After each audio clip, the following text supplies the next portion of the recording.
Hello and welcome to another episode of What a Hell of a Way to Die. You have myself, Nate, and Francis today, joined by special guest, author, reporter Spencer Ackerman. Spencer, how's it going? Real good to be here with you guys. I'm super excited to talk to this one. I've been looking forward to this.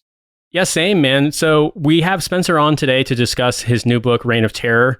We had a chance to read it before publication. By the time this comes out, it will be available, and we will link in the show notes where you can purchase the book. But Spencer, I just wanted to say I really enjoyed the book off the bat, and I felt the biggest thing take away from it was that it was this chronology of so many events from 2001 onward that I sort of kind of remembered, but having them all in one place was just nuts to read because it felt like one gut punch after another. And I'm wondering, what did it feel like to map out this timeline of just endlessly depressing, sort of the bad guys always winning news? Yeah, multiple emotional breakdowns. This was not a pleasant book to write. Getting the timeline, like you discuss, in order was often a matter of rereading my own reporting, rereading other people's reporting contemporaneously, like finding in those moments those, quotes or those references that really just made me stop and be like, either, oh my God, I can't believe, people said this about human beings, or, oh wow, that sounds exactly like something that relates to, right now. Yeah. That either, didn't register with me at the time, or I halfway remembered something, and when I saw it back in its original context, it sort of rung out to me. And when I had those moments, that was when I thought, that has to go in the book. That has to be, at, the particular juncture where I'm trying to, bring an event that, we lived through, that perhaps we don't quite recall with such clarity, because, often that's how traumatic memory works, right? And Yeah. put that to kind of ground the point that needed to be made about the particular element of the forever war at that moment. It's interesting because I was 16 when 9/11 happened, and reading the stuff, I realized how not, turned on to the news I was in those early years.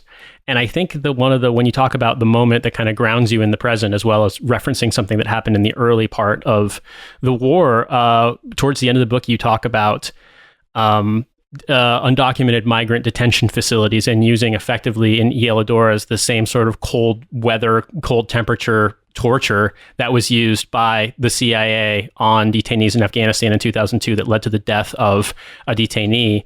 And that was a moment for me where it really struck me. I was like, we've talked about this in metaphorical terms about the war coming home and the tactics coming home, and we've seen so many examples of that manifested. But seeing that was absolutely like, even reading the initial part of the book where that story is discussed, that light bulb didn't go off in my head. And then you put it there and at the end, and yeah, it's harrowing. And so I think you've succeeded on that front. I wanted to ask you, what made you want to approach this project? And if you feel free to discuss your own background as far as how you got into this particular aspect of journalism. You've done a lot of reporting on national security and things along those lines. Sure, and thanks for the question. In terms of finding those, moments of resonance and wanting to tell the story through them, when I was reading about, at the time, those, cells deliberately, kept frigid to put migrants into that CBP and ICE used, all I could think about, because all I've ever really reported on is the war on terror. So all I could think about was the CIA cell in Afghanistan where Gul Rahman is made to freeze to death.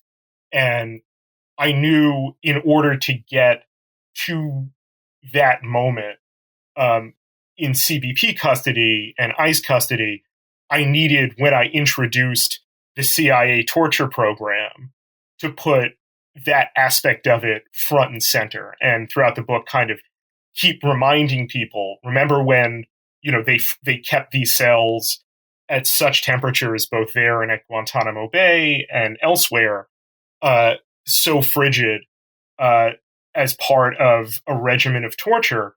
By the time we get to ICE and CBP doing this, I was hoping that, that would be something that kept, kind of, focusing a reader's imagination through, repetition to see it within the continuum of war on terror torture. Now, there's another way to go about telling that story, and one that I hope my particular focus neither obscures nor excuses. And I hope it doesn't do that, because I try and make this point throughout the book, is that the war on terror doesn't innovate anything. If it does, it only does so in the kind of narrow technological sense. What it does is it opens the door to all of these extremely ugly aspects and brutal aspects of American history, and in particular, keeping prisoners in abject states, including specifically things like waterboarding, things like stress positions, things like environmental temperature manipulation. All of those things we experience throughout chattel slavery, native genocide, lynching, Jim Crow, the occupations of the Philippines, of Haiti, throughout Vietnam, definitely through the US-backed dirty wars in Central America. I'm reading Empire's Workshop by Greg Brandon right now, and just seeing a different level of connection that was perhaps something that the book either could have made use of, or at the risk of kind of larding it down somewhat. But that's a point that Reign of Terror tries to make, and I wanted to have Reign of Terror make. All of the war on terror, from its iconography to its operations to its culture, is very deeply American.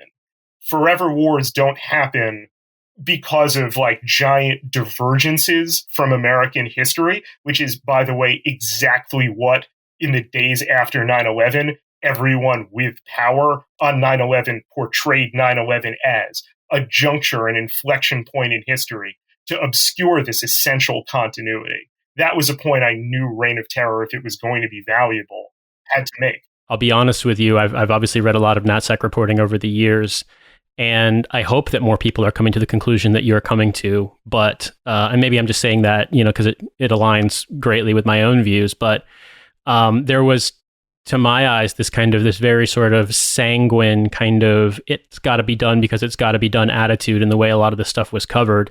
And much of that, especially immediately after 9/11, was a sort of a thin veneer of over wanting revenge, but even if it was indiscriminate. But I don't see a lot of these connections being drawn that A, this isn't new, and that B, everything that was externalized in terms of how the US waged the war on terror has now effectively been brought back into not just practice in terms of tactics and things employed, but also in many cases, many of the people who did it are doing it in America. Yeah, absolutely. So the war on terror is all I've ever covered. I'm 41 years old now. I was a senior in college on 9/11, and I'm also a native New Yorker. So this was something that, right as I was, graduating college, shortly before, and having already worked for a couple of years at not just my college newspaper, but the, dearly departed New York City scabrous alt weekly New York Press, I knew I was I was trying to be a reporter. And this was the most important story in the world. At the time, it was treated as the only story in the world, and I just kind of went along with that. And everywhere, I knew nothing about national security, like really functionally nothing. Like, read the kind of, standard books that a left-wing teenager reads. But, this wasn't ever something that I tried to understand, from an operational perspective, and then from a kind of broader, strategic and then historical perspective. And I just kind of, taught myself not particularly well as I went along, and, spent, several years Really, everything I've ever done since in a variety of publications has been about writing. I reported from Afghanistan and from Iraq, both embedded and unembedded. Spent time when I was with Wired as a Pentagon, daily press, pool, guy. I've reported from Guantanamo Bay. This was just sort of everything that I had done. And as the wars dragged on, they did so entrenching themselves in such a way as to become background noise.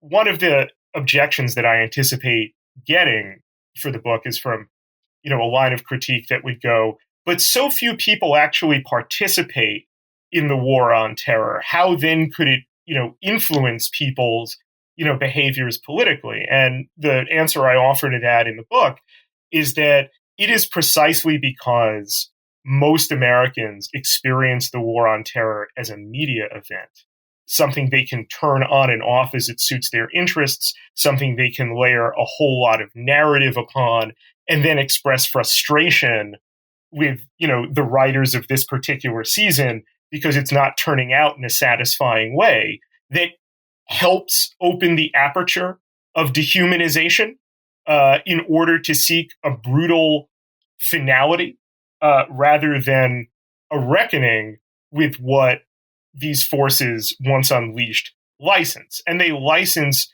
the denial of freedom as much as they license the denial of life. And over the course of writing about this, I've pretty much been for my whole career someone who's reported in newsrooms on staff rather than, as freelance. There are real constraints about the way in which this stuff is covered. There are often unconscious, unrealized, unarticulated constraints on the way that the American media approaches the concept of national security, giving it this very, Manichaean good versus evil presentation of it, with all then subsequent permitted shades of gray to be about excusing the brutality that, the good Americans offer, pursue, inflict, and onward. And I just became increasingly uncomfortable with the way in which the war on terror receded out of visibility despite persisting in such really ugly mutations, and not in the context of the journalism I was producing on a much, shorter and more immediate time frame and scope, could really express that. I wasn't kind of able to tell readers this, and that became a source of real despair for me. And especially when Trump was elected and we got a lot of explanations for what, brought it, particularly from very terrified, aggrieved and shocked liberals. We're like, how did we get here? And there are nevertheless some very good explanations offered, some really excellent historically fueled explanations for that phenomenon, but all of them excluded the fact that for an entire generation, the United States had been locked in this unbelievable, endless license for brutality that was always racialized, that always had at it an element of enriching the most, brutal elements within American capitalism, which is to say the defense industry, which is a gigantic industry for the United States and a market that the state creates, from, extracting public wealth and transferring it upward into a death machine. And when all of that coalesces after a long enough time to become so normalized as to be invisible, it has to have the same kind of effect on a people that, Thucydides describes the Peloponnesian Wars that lasted, much longer than this, but still, a long, time, ultimately destroying Athenian democracy. I'm being, somewhat overly simplistic, but, the impact of this 20-year long, disastrous, but nevertheless open-ended and mutating war seemed to be, to me, worth recapitulating and re-examining, knowing the place in American politics and American political, social, and economic history that we were in and considered an emergency. And so I wanted to look at the entirety of the war on terror as well, something that, as a major element of the book, argues didn't come home during Trump, but was always home through Bush, Obama, Trump, and now Biden. And nevertheless, some aspects that, occur in the war on terror overseas after, field testing or, market conditions, is in the case of, the markets for drones and for extremely powerful camera suites that have become routinized to come home. What are those effects on it looked at from an empirical perspective, and nevertheless with this kind of historically informed frame? So that's the origin of Reign of Terror. So it sounds like war is a racket. Exactly. to quote one of the best generals of the United States Army. Marine Corps. The Marines would get really mad at you if you got that one messed up. Yeah. Not that we are super concerned about the Marines on this podcast. Marines are just wet soldiers. That is true. I wanted to start because what was interesting to me was, and I understood it in context, but I had to reflect back on this a lot, because you start with the Oklahoma City bombing in 1995, and I was really taken aback because I was a little kid. I was 10 when that happened. I recall the aftermath, but I didn't really obviously pay much attention to the politics that happened immediately after. And when I looked back on it, I see the point you were making, that there, because of, especially after, I mean, there are a lot of causes, but especially after the 1993 World Trade Center bombing, that there was this immediate rush to say this must be, Islamist terrorists, this must be the PLO, this must be whomever. And the fact that it was a white American who was radicalized towards white supremacy, he was an Army veteran, a Gulf War veteran, and that there was effectively a compromise in American politics to not associate the consequences of Oklahoma City with the rhetoric being kicked around by the American right, and to not investigate it, to not prosecute white supremacist terror organizations in America. You talk about, particularly about, as I understand it, and correct me if I'm wrong here, Timothy McVeigh visiting a white supremacist compound called Elohim City. City, yeah. It surprised me because all of the rhetoric, like the Pam Geller, Frank Gaffney, the really kind of millenarian sort of apocalyptic rhetoric that the extreme right and nowadays even center right gets to on Islam, that was obviously put forth greatly post 9/11. I just didn't realize that stuff had an earlier start date, and that this sort of, call it a sort of bifurcation between the terrorism that we prosecute and call terrorism versus the white settler violence and its sort of aftershocks that we completely ignore and treat as a given. And that really put a lot in perspective for me, because, and I'm going to read from one of the passages in the book, you talk about the naming of the global war on terror. You say, the name reflected a social compromise. It elided implicating Islam and declared itself formally ecumenical, as if what it considered at issue was a form of asymmetrical political violence. Such a euphemism could simultaneously offend nativists as a craven, dangerous unwillingness to blame Islam, and leftists as a capitalist empire that concealed its violence and plunder. Distrusting the name war on terror would easily translate to distrusting those who wielded it. Elites simply adopted the term and set aside whatever discomfort they had with its vulgar patriotism. Yet whatever Bush claimed about America not being at war with Islam, the war on terror's enemies would exclusively be Muslim. Any visitor to Grandpa Millar's Elohim City or any other white terror sanctuary across America seeking to take up McVeigh's banner could sleep easily. Years later, after the consequences became clear, a knowledgeable FBI retiree described white supremacist terror becoming, quote, the lowest priority, unquote, for Bureau counterterrorism.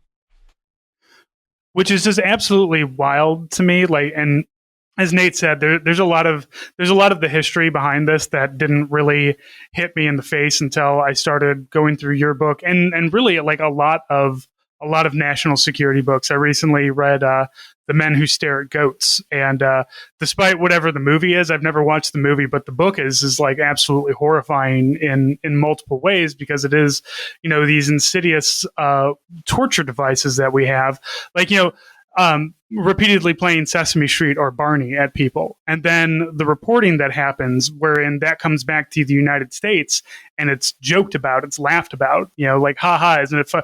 What could they play to torture you? Like, would it be the Barney song? Would it be this? Would it be that? And then a national conversation gets to go around. Meanwhile, Muslims are being, God knows what else is happening to them other than a Barney song is being played to them. As we said, the extreme cold, stress positions, and probably outright beating in a lot of the black sites. And it becomes not, you say that the war comes home, and it's brought home wrapped up in just such a massive amount of propaganda. And since we don't have a whole lot of people dying there, they do, but they don't matter, right? Because we matter. The American troops matter. It really, like, this version, this forever war that we have now found ourselves in, like, I don't think that it could have gone more perfect for the assholes in charge than exactly what happened. Because as you said, Timothy McVeigh blowing up Oklahoma City and killing 163 people and 20 plus children and all these things, that doesn't matter, because it was a white supremacist, and we're not a white supremacist nation doesn't give a shit if a white supremacist does white supremacist shit. But when it's a Muslim, that's when we've got a problem. So we get this. You just got we had this dropped in our lap in 9/11 in 2001, and yeah, they got to run with what they were trying to run with in 1995, and they really kind of like shit the bed by not figuring it out then. But of course, also the national discourse really doesn't discuss Timothy McVeigh. Like, I don't know if you went around to most people and asked them who Timothy McVeigh is, they probably wouldn't have any idea. That's 1995. That's more than a generation ago, and it's not really talked about as a major terror event in the United States. So when I started setting out to write this book, I knew I wanted to do like two things at the outset of it. One was I desperately want to open with a cliche of the war on terror. I want to open with like the reporter kind of gawking you through like a terror training camp, or an element of the caliphate or something like that. The video of the guys going across monkey bars and three tunnels, like constantly doing like jumping jacks in balaclavas, heavily armed, thrown together fatigues, like a shitty motor pool, all of that stuff. And then the second thing I wanted to do was be like, and that terrorist training camp is in fucking Oklahoma. How many times throughout the war on terror have you heard people with birds and stars on their shoulders talk about how, say, Pakistan just needs to get those terrorist organizations on its soil under its control, or we're going to drop some bombs? It's like, where else in the United States does this exactly apply to, but is never discussed in those terms? I'm about 5 years older than you. I was 21 on 9/11. I was 15 when Oklahoma City happened. And, when I started becoming equipped, as a reporter, to notice these kinds of resonant connections from just like, not through any great insight of my own, but just from the fact like, this is the apparatus I'm around all the time and I hear it talk in its own vernacular. Then going back and realizing, hey, pretty much as long as I can remember, people have just sort of casually spoken about how there are like militias in, Michigan and in the Northwest. And, certainly. I tell you what, the one time I went to a gun show here in Missouri, the Missouri militia certainly had a table set up over next to the guys who were selling the Nazi paraphernalia. So, I mean, I was going to jump in and gun shows are fucking wild around here. And just say that I remember Peter Jennings, they had the book about like the 1999 sort of the volume of the century. And one of the perspectives they included in the book was a more or less like self-hagiography by a member of the Michigan militia as like this culturally important thing. Like it wasn't, I can't imagine that even by 1999, you would have allowed Osama bin Laden to do that or Ramzi Youssef, but there was that dude, in fatigue saying, we told the people in Michigan we'd assassinate the governor if they didn't let us do our thing. Like, it was treated as sort of like, yeah, that's just one of those American curios, isn't it? That's and what do we call them? What do they call themselves? And what do we allow, ourselves to repeat in terms of their propaganda? Patriots. Yeah. This is the essential difference. Not, it obviously expresses itself in a racialized way because that's also America. But at its essence, particularly after 9/11, we have always said that an American patriot, with a gun and a white man with a gun and a flag, certainly a man with a gun and a flag, kind of implied in the background, typically a cross as well, is a counter-terrorist. And the people who claim to act in its interests are counter-terrorists. We are not making a raw, blind judgment about the act that is terrorism or the act of violence. We are making an identity-based decision about who is and is not a terrorist. And that very easily becomes a mechanism, not just to kill people, but to throttle real Americans from conditional Americans, and then in a global sense, people from non-people. Yeah, and the word patriot means something. Like a patriot is somebody who loves their country and wants to make it better. For better or worse, I do, like America, and I want to make it better for everybody. It's just that my politics come from a left side of view. Let's improve things for everybody. Let's lift up the poor, the impoverished, the homeless. Let's take care of people. But I don't get to. But that's not a patriot. A patriot is very specific. Yeah, it has this coded meaning that you butt up against whenever you encounter it. You know very much what it means, and I recall as an army officer encountering stuff like people slapping oath keepers stickers all over their trucks and things along those lines, and being able to just go Google and look it up and discover very quickly exactly what it meant. But if you had tried to say, I don't know, a battalion commander or the installation management commander or somebody like, hey, this is like borderline seditious white supremacist stuff, you gotten laughed out of the room, because the idea like, oh, well, they're just patriots. It's like, yeah, but did you realize what they're actually saying? And the answer seemed, back then, this would have been about 2011, to be no. And it genuinely has only intensified to the point where, I recall seeing in North Carolina when I was at Fort Bragg, seeing like ads for evangelical Christian K through 12 schools that were called Patriot Academy, and everything was American flags and eagles all over. And like there was a very obvious meaning to that like all that symbology is there. And it's like, no, you don't get to pretend that that's just passing unnoticed.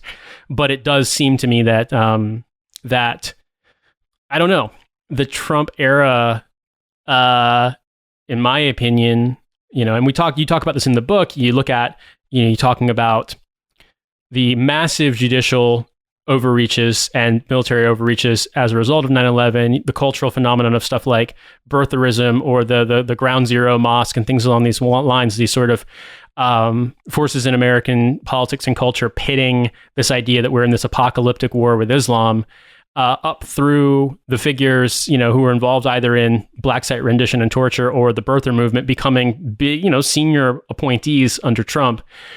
I thought that there would be more of a reckoning of what that meant. I did not see it during the Trump administration. I saw maybe a glimmer of it post January 6th. But even then, like, it took an event like that for people to be like, oh, the Oath Keepers are actually bad. Even when, if I remember correctly, the New Republic posted a story about them probably in 2011 or 12, where you had young soldiers from Fort Drum basically being like, we're squirreling away ammunition so we can fight a war against the government. And like that just seemed to be, that was just like I said, like a fringe curio. It wasn't treated with any kind of seriousness.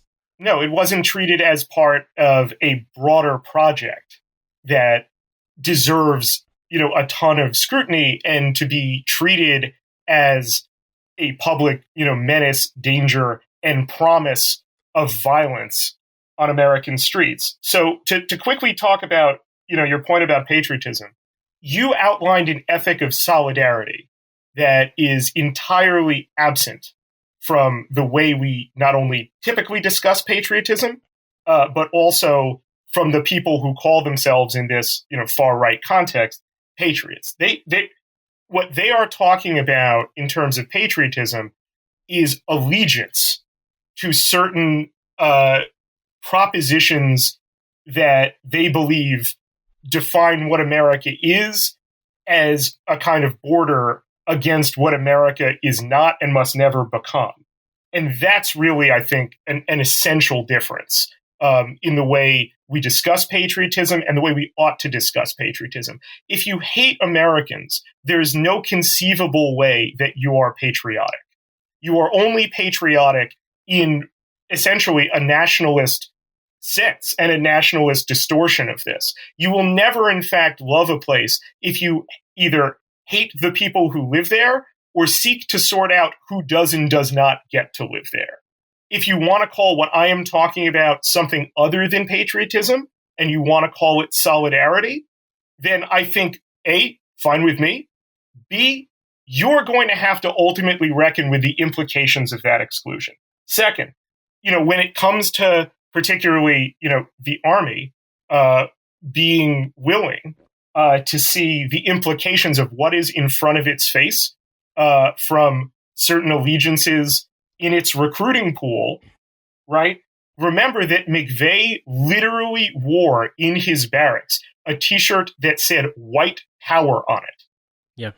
He was not disciplined for this. He was not made to... When his separation came around, he got just a glowing, exemplary record. He was described as an inspiration for younger soldiers. He had a combat infantryman badge from the Gulf War. He was the kind of person that the United States Army is entirely willing to overlook because it gets value out of him. And this is ultimately, if you've read, Kathleen Belew's excellent book, Bring the War Home, she looks at the implications of armed white supremacy coming from Vietnam veterans. And I am very lucky that she decided to stop her book at 9/11, because otherwise, I would have been entirely boxed out in the paint.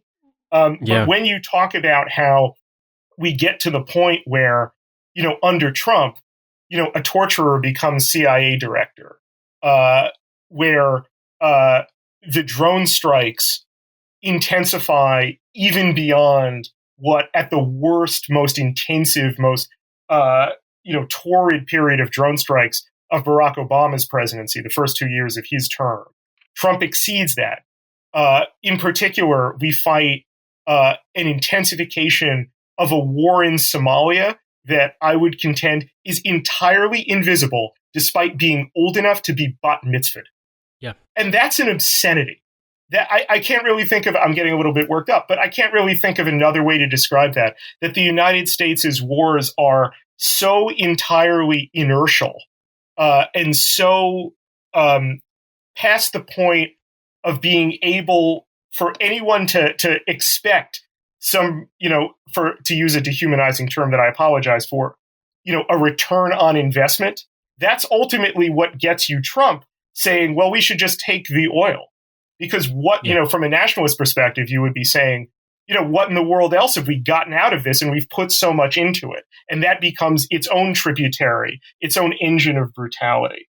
And ultimately, the lack of those connections amongst people, thinking horribly, why did Trump, come to power, particularly when they're being expressed, on news networks by, the latest, news analyst who comes out of the CIA or who was a colonel or higher. That's why I wrote Reign of Terror, because this is, I believe, a critical history at a crucial point and a dangerous one in American history that we have to address.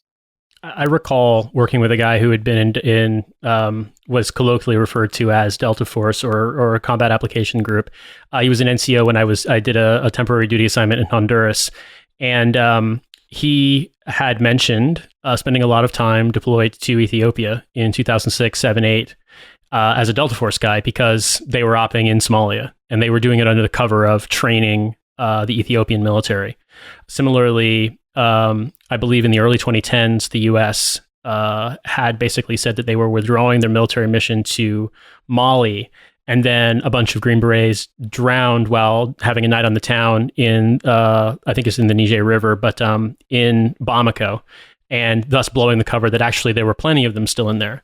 I did a story for a show that I now produce where we talked about the Strava heat map and people's workout routines, revealing bases in Syria, in Turkey, in Mali, I believe it was either Western Sahara or Mauritania.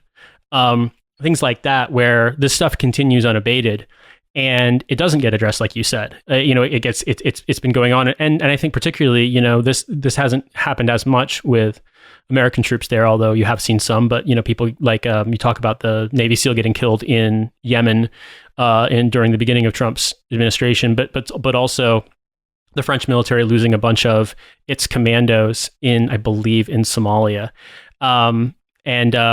There have been so many of these instances in which only in the aftermath of some tragedy or some big dramatic event is it revealed that not only do we have a military presence there, but it's an active combat military presence. It's doing combat operations. It's killing people. It's often, if not constantly, killing civilians in the process. And all of this is governed under the authorization for the use of military force from 2001 that basically has granted carte blanche. And also, kids don't have erasers on their pencils in public school in America.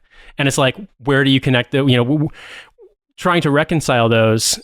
It feels as though it's just treated as such a given that it's not even really up for debate anymore. And it continually produces these knock-on effects in American society and culture, whether it be two disaffected veterans starting a podcast or a guy like Mike Flynn, who everyone fucking knew was crazy, becoming so senior a figure in Trump's administration, and then subsequently getting in trouble because he was apparently gonna kidnap Fethullah Gulen, among many other things. It's wild to me, and you talk about this. Just kind of laying out the chronology of things and laying out the complicity on the part of liberals. I really appreciated the fact, and I know this is not exactly a big thing, but it is for some reason in journalistic style, that you differentiating between leftists and liberals when it comes to approaches and responses to the war on terror. Drives me insane. Yeah. It's nuts. It's nuts, man. I mean, it constantly, like, I guarantee you that if something we broke a story, was featured in a major newspaper in America, we'd be described as a liberal podcast. Yes. And we would pull our hair, what remains of our hair out. Like, it's wild to me. But, in the acknowledgments of your book, you said you invited people to focus, dial in on any concept to talk about on podcasts. And since we are a leftist veteran podcast, I was hoping to focus a bit on the concept of untrooping, which is something you talk about a decent amount in the book, about the sort of blanket removal of veneration afforded towards veterans if they step out of line with sort of global war on terror consensus. So I'd love to kind of hear your thoughts on how you arrived at that term and that conclusion, because we have personally experienced it, but also I'd love to know your perspective on it.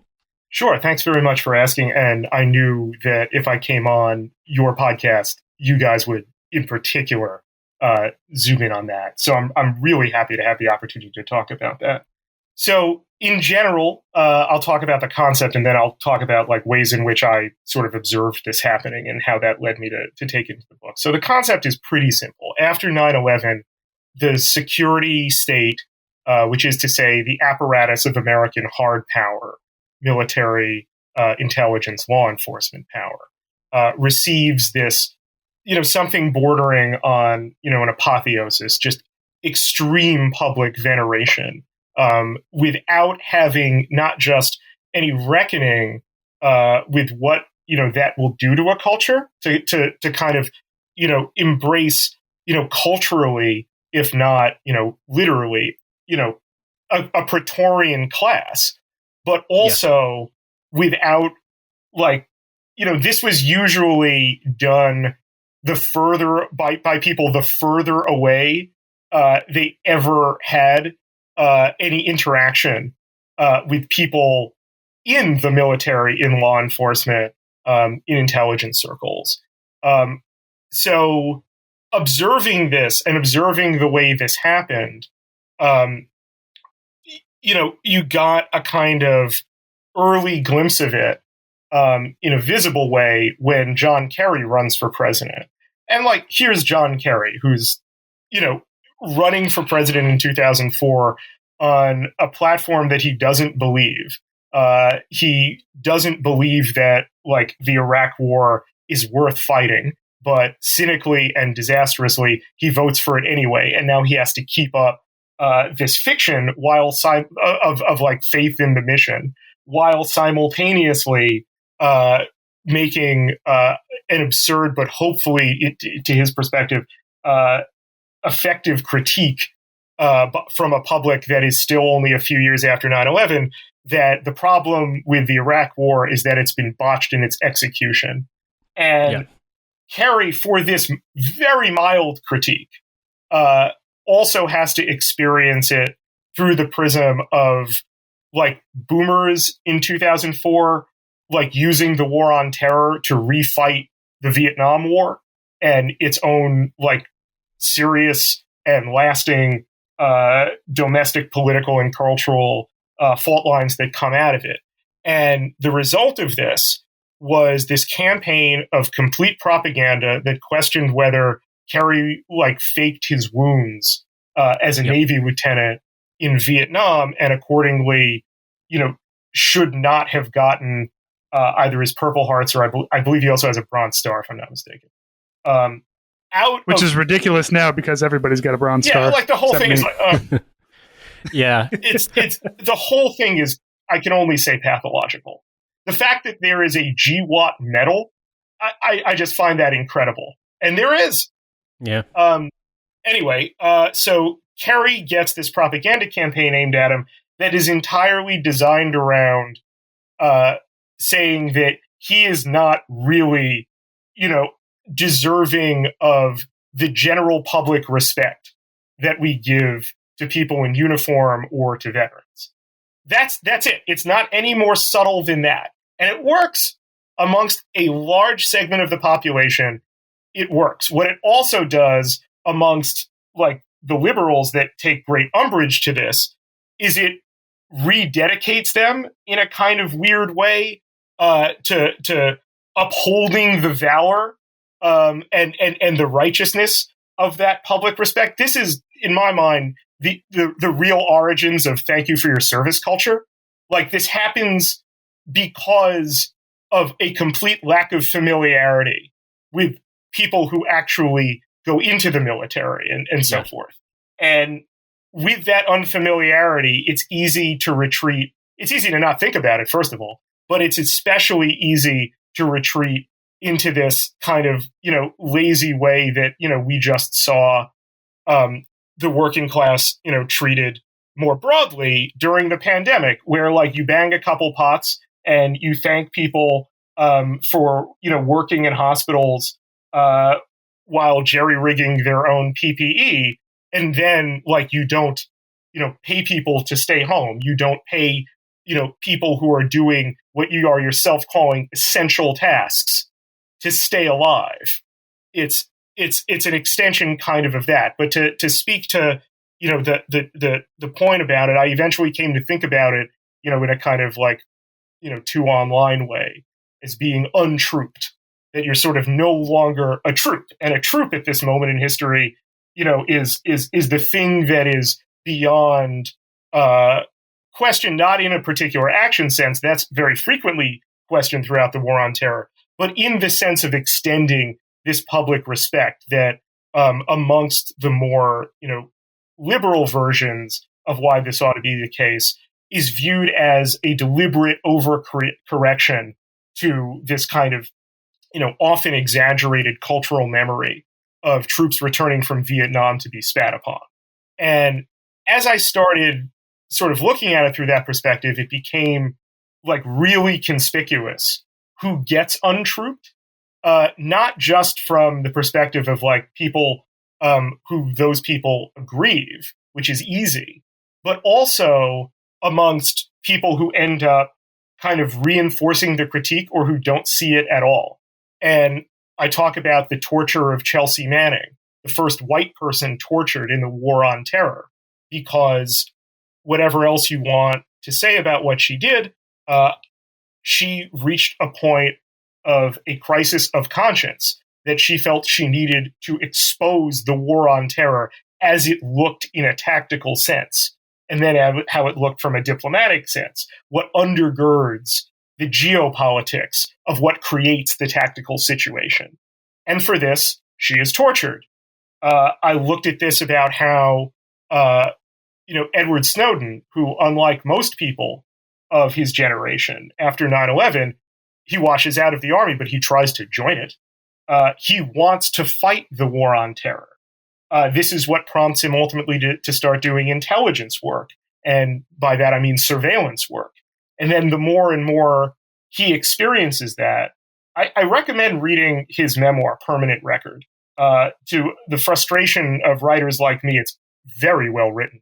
And throughout the book, you can see on the page him like coming to terms with the discomfort of how the reality of America's war on terror sits with both what he had thought he signed up for and also what he understands freedom to be.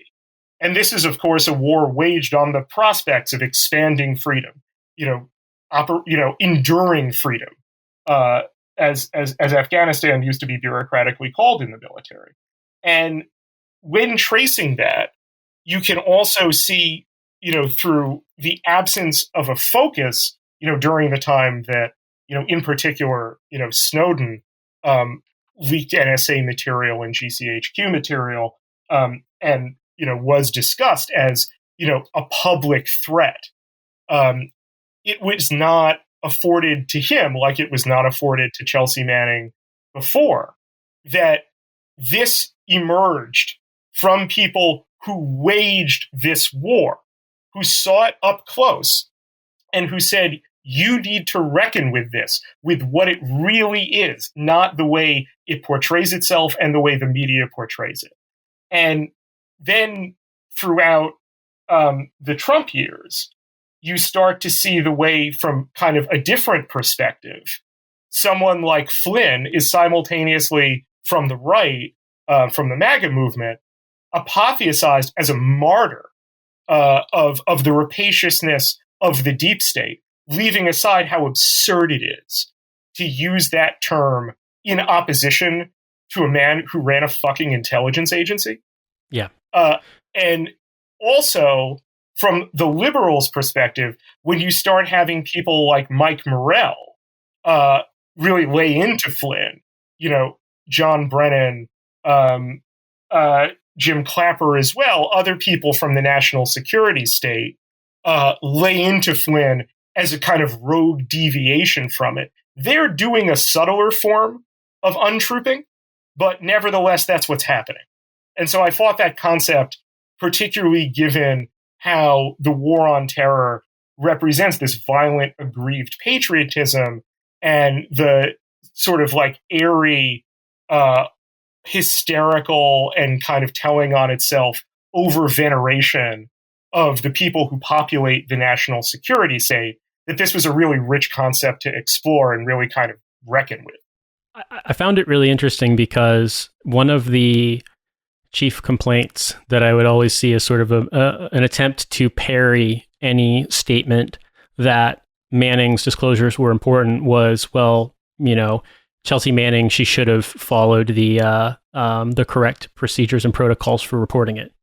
And that, to me, always betrays such an obvious lack of awareness of both, A, what the military is like, and B, what it means to be a private first class in the Army, because Manning did do that. She did, in fact, say this, and the response was, like you would expect, shut the fuck up, private. That was it.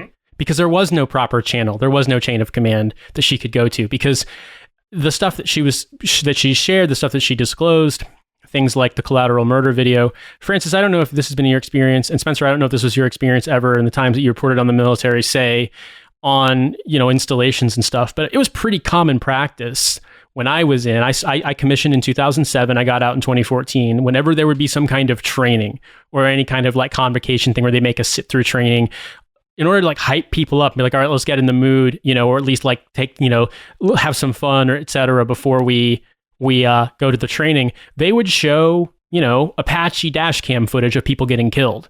That was common. And like it was, IR footage of people getting, hit with Hellfire missiles, or, FLIR footage from Bradleys, or from, like people shooting out of guard towers on bases and stuff. Like the level of dehumanization was there. So for Manning to be reacting to what she saw and say, look, this is obviously murder, this is obviously just so nakedly contemptuous, I don't think people realize how common that culture is of completely just blanking out that question. To the point where if especially a private, but even like in my case, a first lieutenant or a captain, try to come forward and be like, hey, this is fucked up. I mean, the response would be like, yeah, what the fuck do you think we do for a living? Like, yeah, we're the Army. Like it's a back and forth between, currently we have all this, push against the woke Army because the Army's job is to do one thing, fight our nation's wars and win them, right? Or at least that's what we're hearing. But yeah, throughout the entirety of it's like, hey, that's kind of fucked up what you guys are doing. And it's like, yeah, shut the fuck up. What are you going to do about it? Like you can report it and get told to shut the fuck up, or you can report it and like punishment can come down on you for it. Yeah.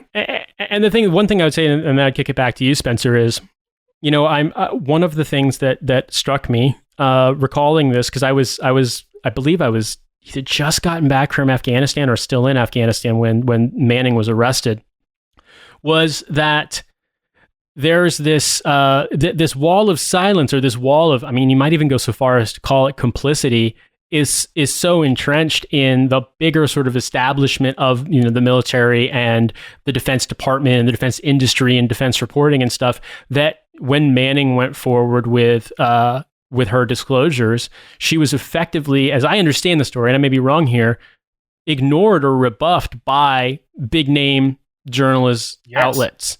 That they didn't want the story because the story, and I mean, and as I recall, they were all too happy to report on it once it had been disclosed, but they didn't want to burn those relationships with sources.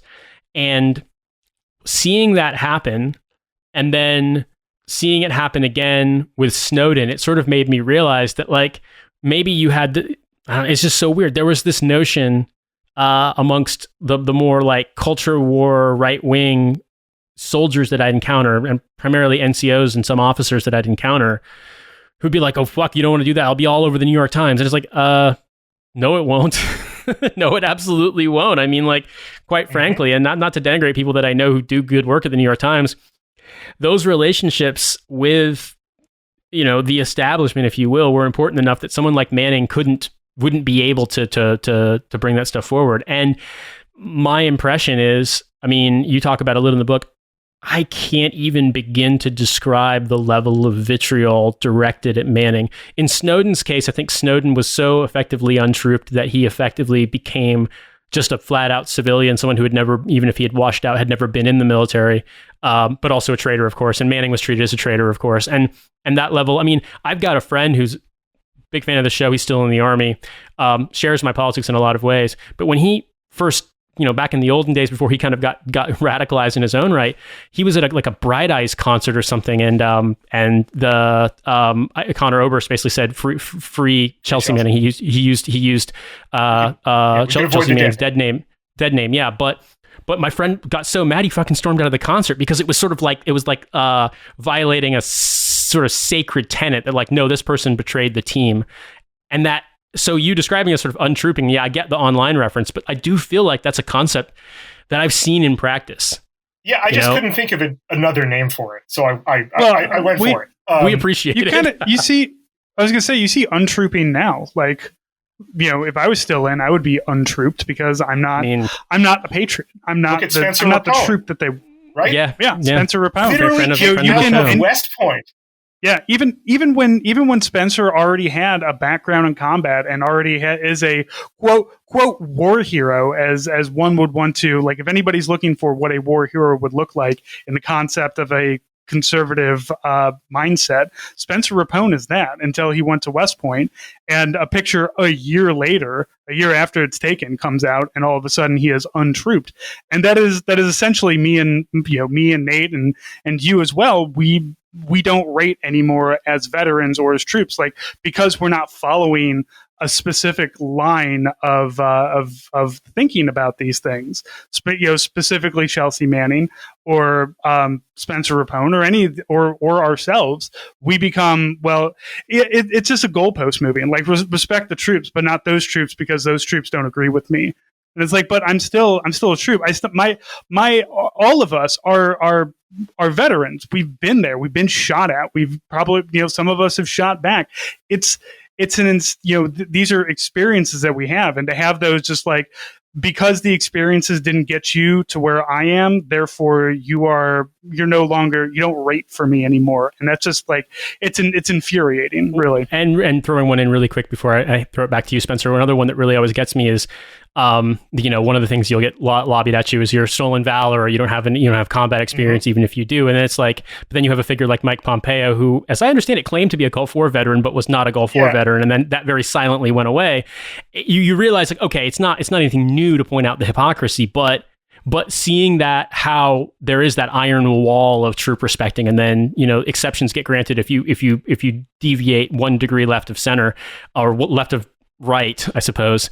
It's wild to me, and I just appreciate that you articulated it. Well, thank you. The thing that was always wild, to me, was that, like, veterans, friends of mine who are, typically, liberal or more often left of liberal, always seem to have, like, this Chelsea Manning exception, where, like, yes,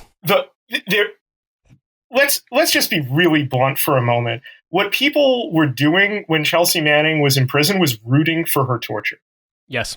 And it was fucking wild to observe. Sorry if I can't curse on this, but I think I can. No, you can. I mean, it's a veteran podcast. It's hard to get, through, these stories without. But just one quick thing also about her, just to go back to, something you said about, journalistic neglect and complicity. I covered the pretrial hearing at Fort Meade in 2013, where she had her first opportunity to speak in her own words. And, like, she was pleading guilty to some of the to something like half the charges against her, and it came with a real severe sentence. So this was a moment.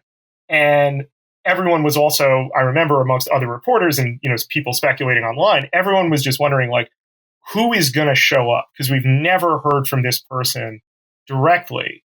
And there's a lot of speculation that, she had been tortured to the point of mental collapse. And instead, she delivers this incredibly rich, complex, eloquent statement that those of us who have, heard her talk in other contexts, now find familiar. But among the things she says in it is that, she doesn't go to WikiLeaks as a first option. She tries and tries and tries to get people, like, interested in paying attention into, like, what this stuff is. When she's home on leave from Iraq, she tries to contact Politico, the Washington Post, the New York Times. I think there might have been another outlet, and just sort of, like, tried to call into the newsroom, which, those of us who work in newsrooms really ought to do some reflection on how incredibly opaque and difficult this process of talking to people who are trying to tell us that there is a major story the public needs to know about, in truth is. So they didn't reject her because, like, they knew what she was trying to say. They rejected her, in a kind of more fundamental way that journalism works, where, like, unless I already know you, and you're, like, coming in out of the cold, like, I assume you're a crank and a liar. Yeah. And, like, that's something that we who report really ought to reflect on. Obviously, there are real cranks and liars, but, we sort them out through the process of reporting. Like, that's what we're actually paid to do. It's, sometimes incredibly apparent when that happens. But nevertheless, like, that's something that I think is part of this kind of broader point that you raise about broader complicity. I am certainly no exception. I have written a shitload of bad journalism, and bad journalism that was bad for even when it thought it was, like, casting a critical eye on the war on terror, still without, sometimes knowing it, accepted the war on terror's assumptions. And writing this book was a kind of like, cringe-inducing experience of looking back and seeing like how often, in my work that appears, but also an opportunity to write what I think is a truer story now, to kind of write a second draft of that. And I'm very lucky to have gotten an opportunity that most journalists won't.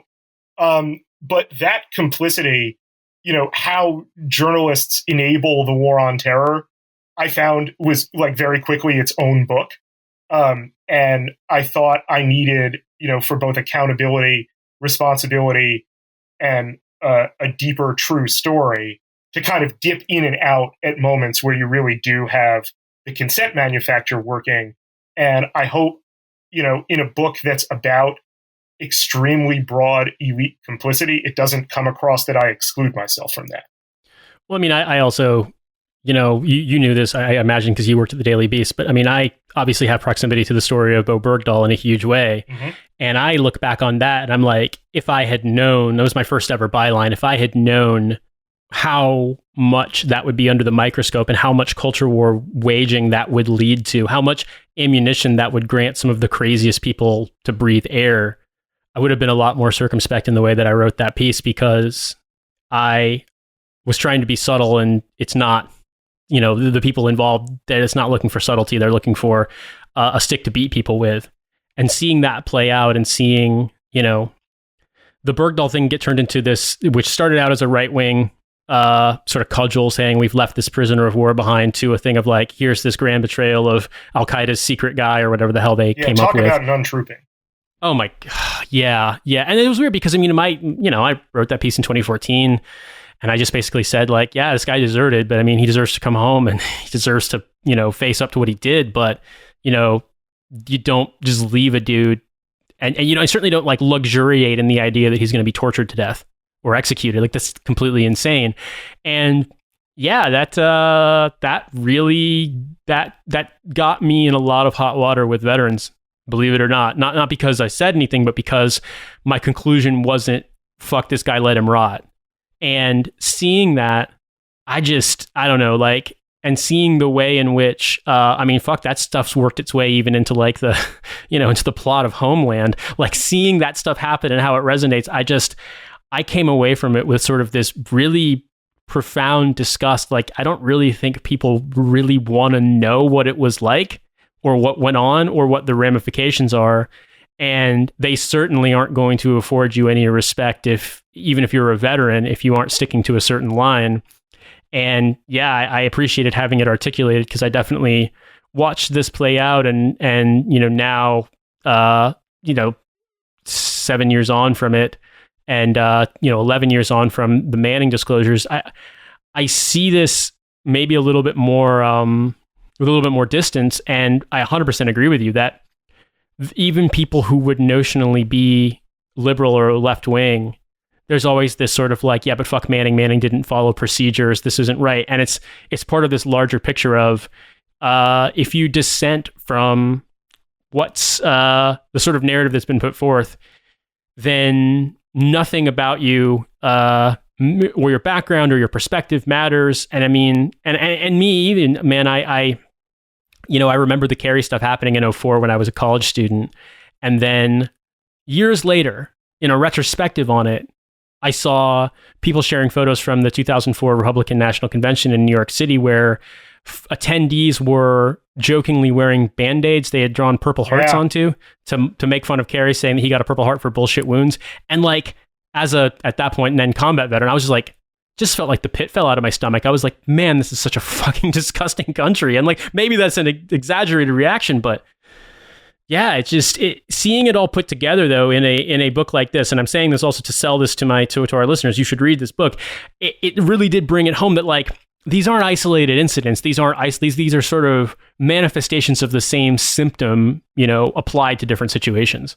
And, I couldn't really say it much better than that. I found, so very often in looking back on these episodes, these kind of jarring, shocking moments when like the culture reveals, like, in truth, how little it cares about you. And sometimes these are done in really, obvious, like, two unsubtle ways, like Donald Rumsfeld, talk like shrugging at the idea of people like digging through scrapyards to up armor their vehicles to protect them from dangers that Donald Rumsfeld put them in. Or that NCO who brought it up in a town hall, basically getting hounded out of the army for even asking him the question in the first place. And like you see that, not just in the Kerry moment, but in all of the more subtly, right? Like I within days of like both times that I spent at Bagram Airfield, like within days, like really like maybe at most 2 days, like I was just hacking up the most disgusting shit. Like, yep. And I had the Bagram lung, and everyone told me it was going to happen. And it was like, yeah, we're all talking about how nasty it is that we're breathing in all of this like open air, toxic fumes from, where they're burning everything from shit to office furniture. And these like 40-foot container size incinerators that are just blasting smoke that's settling every night. Yeah. And like being told like again and again, like, oh, don't worry. Like there's, people have looked into it and like, there's nothing, ultimately harmful about this. Like after a couple days, you'll cough it out of your system. And then a couple years later, it was leaked to me, an Army study. This was, done in like I forget exactly when, but I published it around like 2011, 2012, that like found and like laid out in like really unsubtle ways that like, a quick test of like carcinogenic levels of like what you would need to breathe in to like avoid things like COPD and emphysema and like cardiopulmonary prospects. Like everything is like off the charts, like 150% times like the allowance of particulate matter that you can healthfully breathe in. And like all of this, like by keeping that like out of the public view, that wasn't to lie to me. That was to lie to guys like you. Yeah. And make sure that like, as with, ultimately there's a burn pit registry, but like, as like a deliberate way of overcorrecting or trying to anticipate, although it doesn't work, the Agent Orange problem amongst Vietnam veterans. But, when the pandemic happened and when it became like really obvious that like service in the war on terror created a pre-existing condition, I went to do a story to find out like, okay, now there is a burn pit registry. What's the VA telling people who are on it about the dangers of exposure to COVID and the potentially like life-threatening ramifications of exposure to veterans in particular who are on that registry? And the answer will not surprise you, and it will not surprise anyone who knows enough to listen to this podcast, that it was absolutely nothing. Nothing. Yeah, in fact, I know the veteran, I think it's Alana Duffy that you interviewed, that her interview is cited in the book. Yeah, and that doesn't surprise me at all. I mean, an incredible person, by the way. Like, an amputee and a mountain climber and Iraq and Afghanistan veteran, like an indomitable person who like goes to the VA after like being pretty sure she's contracted COVID in like real early on, like something like March of 2020, and like gets absolutely no additional assistance or even information. Yeah. I having seen all this, it's just, I think that the one of the larger points in your book that I found myself not just agreeing with, but feeling as though I couldn't even hypothesize an argument against, was that this is such an American kind of white supremacy that allows this, I mean, for lack of a better term, doublethink, in which you have a rule that you swear you live and die by, but the rule doesn't apply if the circumstances change. And I think watching this take place, watching over the course of the previous decade, the way in which militarized police became so incredibly obvious in ways that they perhaps hadn't been as obvious before, even though the program was older, but suddenly seeing, both people like me and Francis who could look at this and say, these guys are cops in a suburb of St. Louis and they have better equipment than any one of us ever had while deployed to a combat zone. Or, watching the news and seeing guys in, $900 ballistic helmets and, carrying H&K 416s or AR-15, models, things along those variants, and just looking at this and being like, I would have killed to have an MRAP like that when I was riding around in Humvees, in Eastern Afghanistan. But the cops have them to harass black people, apparently, to quell protest. And, I recall hearing guys in the captain's career course during the Occupy protest just kind of casually mentioning in class, like, God, I wish we could just set up sniper positions and fucking murk these kids. And it's just like, these are Americans, dude. But like, that mentality was there. Your narrative kind of put that in perspective for me, that, what these isolated incidents that I can recall from my own experience fit into a broader picture, which is that this is, as you said earlier, so incredibly American. And if you look at this as both the sort of quest for revenge and quest for dominance in the same way that America, for example, prosecuted the genocide against Native Americans, it makes sense in a way that it would just seem inchoate otherwise. And so that's why I strongly recommend listeners go out, get this book. It's available now. But I also just wondered, going through this, there was a part where you talked about John Kelly.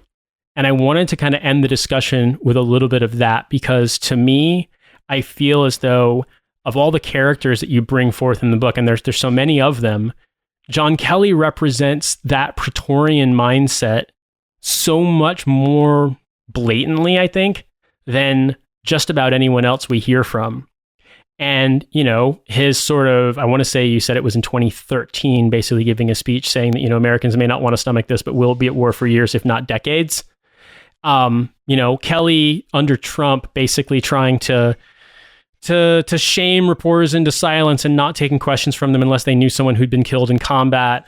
Kelly being part and parcel with the way that migrants were being brutalized at the border. That mentality of just like, not even really, to my eyes, movement conservative culture war shit, just this incredible, almost like detached, ice cold Praetorianism. That's the thing that kind of freaks me out the most, because I know a lot of people that I encountered in my life who stayed in the military who are like that. And I worry about how that's going to manifest. You see it manifesting in the way police see themselves as a separate part to American society. So I wonder, like, you've covered people like that in your career. Do you feel as though that this was always there? Or do you feel as though the war on terror broadened this attitude to Americans? The war on terror is a doorway. It isn't an innovation. It's a doorway that opens to allow a path to power of so much of what is brutal and what is dangerous, what is anti-democratic, and what is devoted to domination over freedom from American history, and empowers it. And one way of telling that story is through the career of John Kelly, which, just to be blunt about it, doesn't really start his public career until his son is killed during the Afghanistan surge in Sangin. And all of a sudden, Kelly, who at that time is a 2-star Marine general, which is typically the point at which your Marine career is done, unlike the Army and certainly unlike the Air Force. The Marines don't make many 3 and 4 stars. Instead, Kelly, through, I'm a parent, I know you guys are parents, an experience that I would never wish on anyone, no matter how deeply I hated them, that, can never be ignored. And I try and, hopefully, put that, forward in my treatment of Kelly. However Kelly expresses this grief, it is no doubt genuine. One of the ways in which he expresses this grief is through giving a speech a few weeks after his son dies in combat that stands as one of the most scabrous of the entire war on terror. It is a full, throughout the first decade of the war on terror, there's this kind of sotto voce attitude that you really encounter downrange, but also like start to see amongst people as they come back home, which is really about like how contemptuously they feel toward people who didn't serve. Yes. I'm sure you guys have been around that attitude in both subtle and unsubtle ways, but not until Kelly gives this speech in St. Louis in 2010 does anyone, certainly anyone with stars on their shoulders, start to talk about how, and he does this through ventriloquizing two dead Marines, Marines who die at a checkpoint.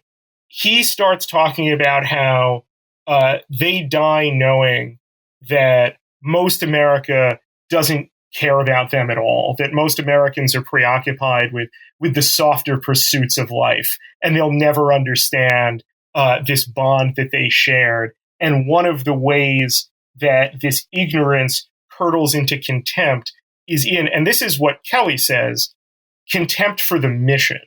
That, like, usually, like, the formulation that people who object to a war, employ, certainly during the War on Terror, was a kind of, like, to be crude about it, like, hate the war, love the warfighter.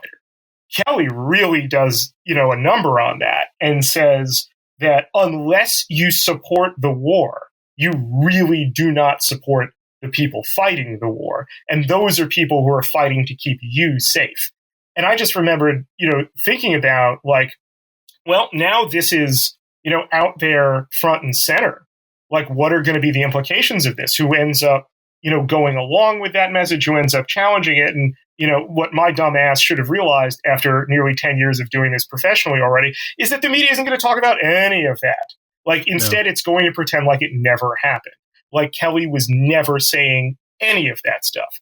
Well, after the experience of becoming the highest ranking Gold Star parent in America, certainly within the American military, Leon Panetta puts Kelly at his side.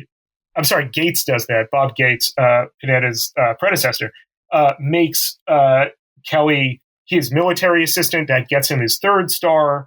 And from there, in 2012, he gets control of U.S. Central Command. So now he is the top military officer, which is, in this context, also a critical diplomatic and also commercial position toward Central and South America, but also it puts him in charge of Guantanamo Bay. And in 2013, despair over the persistence of indefinite detention at Guantanamo Bay leads to a hunger strike in which about 100 people view themselves as truly having no way out of Guantanamo and no way to resist the injustice being done to them except suicide. And it's Kelly who very violently breaks that strike. And he does it first with actual violence, which leads to a riot caused by JTF Gitmo guards inside a communal housing facility, which is universally kept for quote-unquote compliant detainees. That leads men holding broomsticks to hold off 4 hours fully up-armored guards who are holding plastic shielding and who on several occasions like fire rubber bullets up in that environment. And then more successfully, he crushes the hunger strike by just denying reporters like me information about anything surrounding it. And Kelly quickly learns not just how to manipulate the media, but that he pays no consequences for it. Let me tell you, I was from about, 2011, 2012 until about like 2014. If I wasn't in the Pentagon like every day, I was in the Pentagon like at least one day a week. And the way reporters loved Kelly is hard to overstate. He like would make a point of like, being kind of jocular with them. He found all of this stuff, kind of enjoyable because he got to be quippy in press conferences and everyone would laugh and they would, write stories functionally the way he wanted. The reporters who primarily covered Guantanamo were a much different story, because they saw like what Kelly was really doing.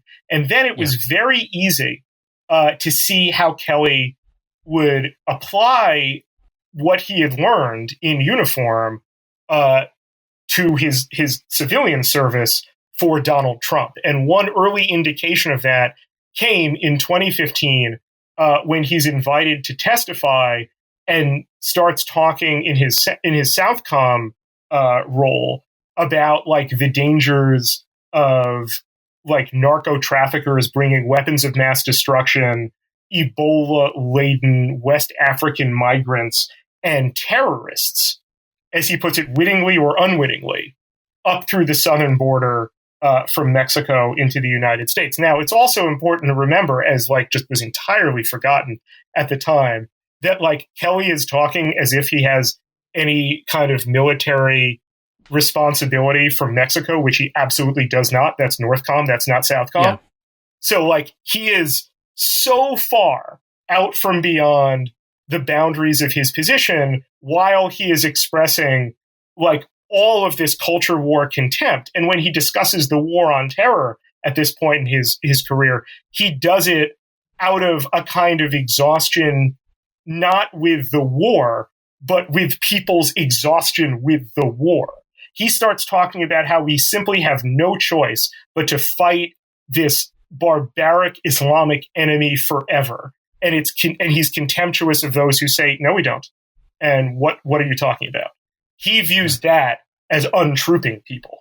And by the time Kelly becomes DHS secretary and enthusiastically presides over a campaign of government kidnapping, to when he serves Trump as chief of staff, to his current moment of attempting reputational rehabilitation through telling like liberal news outlets, oh my God, I was so freaked out by Trump the whole time.